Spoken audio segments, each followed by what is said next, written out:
Hello YouTube. This video is about reinforcing this submember. It carries all the weight of the vehicle and all the stresses of the launch. It has a lever arm, if you will, trying to twist it towards the back. So we think that what we need to do is run a brace from here over to here to keep this beam from twisting. Now what I've done is I've removed the springs from the coilovers so that I can jack the axle up to the bump stop. So this axle is as far up as it can go. So anything that clears now will clear if I was to hit the bump stop. We had originally thought of running a tube from here down to here, but we can't because we'll have an interference with this upper bar. It appears that we have this area right here that there's no interferences with. If I take this piece of scrap and set it in there, we got nice clearance here. We've got nothing over here. We'll have to make sure that this bolt comes out, and we've got the rubber flex line that we got to think about. What we want to be able to do is to remove this bolt on the top of the coilover. We can put it in from the other way, but it'd still be nice to be able to put it in from this way. Turns out that our sample, if we put it right in here at 45 degrees, we can get this bolt out. It comes out. If I turn it around so that this cut is towards the frame at 45 degrees, I can't get the bolt out. So this cross brace has to be this long.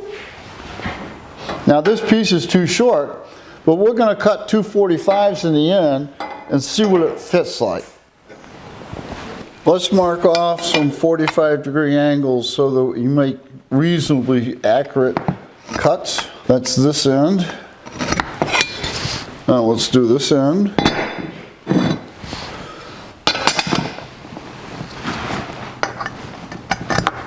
Here we are cutting out our 45-degree angles.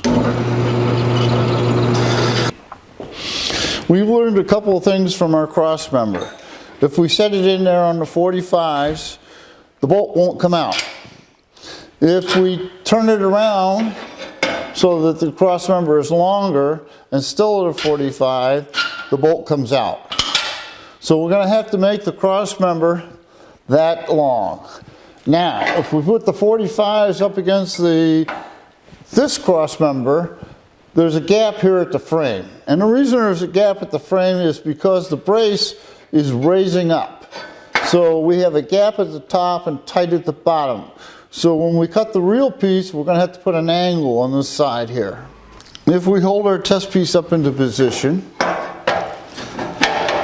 we find that we have 3.9 degrees, call it 4 degrees of uprise. So what I'm going to do is put 2 degrees on this side and 2 degrees on that side and see if we can get a better fit. 2 degrees. This is a double angled cut. We're cutting a 45 in our piece and also a 2-degree bevel so that it will match up to our cross member.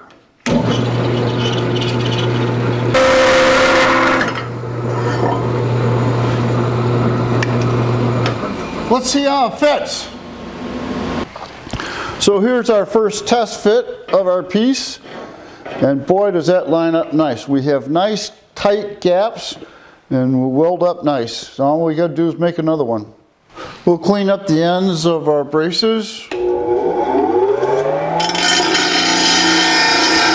Round off the corners so no one gets hurt. We have the rear braces loosely set in place. The joints are nice. I'm real happy with them. Now we'll sandblast them to get the scale off them and get it ready for welding. So off we go to the sandblaster.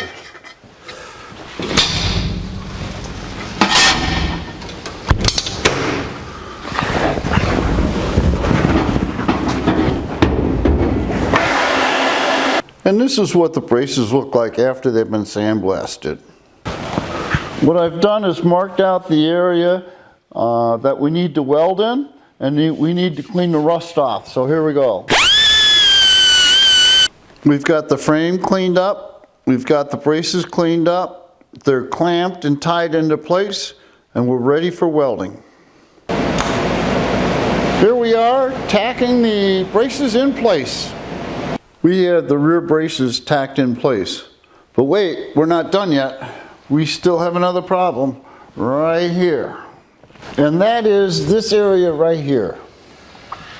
If you notice how big the frame is there, and how small the frame gets there, and even smaller back here, and we have all the weight of the car sitting right here, I think we need to put a little bit of reinforcement right here in this arch.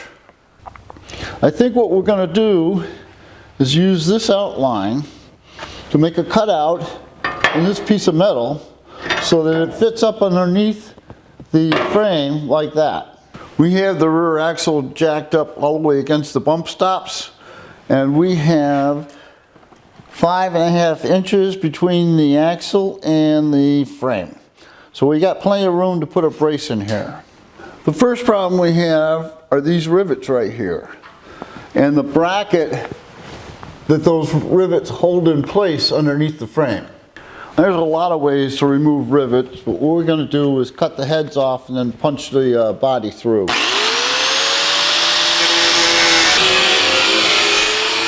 Now what we're going to try to do is punch the body of the rivet through the hole.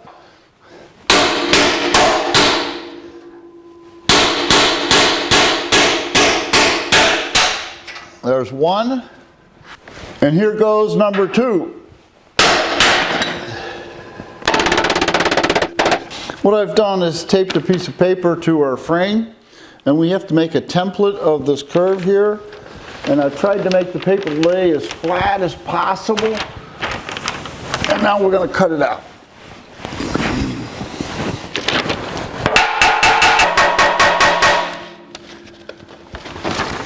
And there's our template.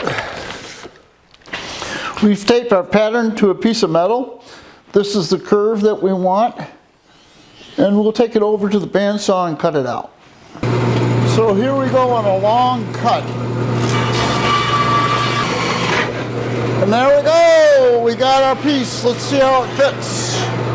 What we're looking at here is the frame upside down.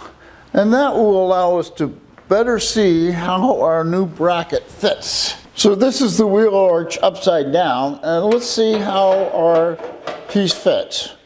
Well, maybe we can see better if we take our pattern off of it.